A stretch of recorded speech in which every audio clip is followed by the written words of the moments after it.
Come on, there's fish down there. I can see them. There's one. Hit my little spoon.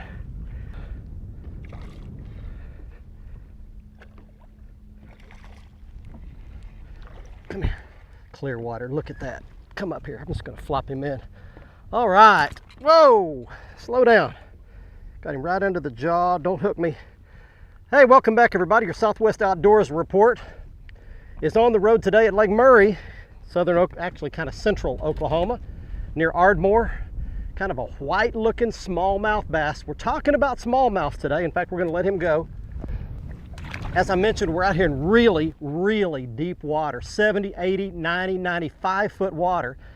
And the fish are eating little bitty bait. I can't tell if they're little tiny shad or I don't know if we have alewife around here or what, but they're little tiny bait. I've tried big baits, tried worms, tried topwaters. They won't touch anything. It's gotta be real small. That's a little tiny spoon that one bit. Let's talk about other good smallmouth lakes in our region. Right here in Oklahoma, you've got Broken Bow in the southeast corner, 10 Killers in the northeast, Murray is here in the central portion of the state. Arkansas has smallmouths all over the state, and in Texas, some of my favorite smallmouth waters are Meredith in the Panhandle, Canyon down near San Antonio, Texoma on the Texas-Oklahoma border, and believe it or not, there have been a few large smallmouths caught recently this spring at Lake Ray Roberts. I wouldn't say there's a catchable population there. Right now, let's check in on your Texas freshwater fishing scene. Here's Brian Hughes. Hi everybody, and welcome to this week's Lone Star Lakes, brought to you by Snag Proof Lures. Now this past week, the Texas Freshwater Fishing Hall of Fame inducted 2 new members. Phil DeRocher, who was the director of inland fisheries for almost 20 years, and Edward Bond. Now you may not know Mr. Bond's name, but he was one of the first biologists ever hired by Texas Parks and Wildlife, and he was the man responsible for this week's fishing report. You see, he was the first one to think of crossing the Atlantic striper with the native sand bass or white bass to create the hybrid striper. And you can catch hybrids like crazy right now on several Texas lakes, including Conroe, Cedar Creek. We also have them up on Cooper Lake, and you can catch them up on Lake Louisville right now. Now all you need to do is find either birds or bait, and by bait I mean use your electronics and find bait fish, usually off main lake points or over humps in big schools. You should see the indications of big hybrid stripers running nearby. Drop a slab down on top of them. You might try topwaters if they're breaking the surface. But that's the hybrid striper report for this week on Lone Star Lakes, brought to you by Snag Proof Lures. Now, let's check in with Mr. Bill Olson. He's on the coast. Hi folks, this week's report is brought to you by Port Aransas on Mustang Island.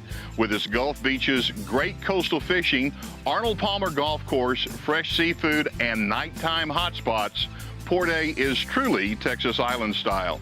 For more information, visit the website on the screen.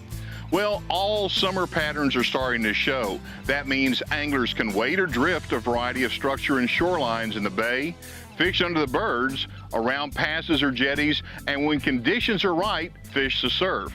Recent light wind days has had anglers fishing the surf north of San Luis Pass, as well as around Surfside and Port O'Connor.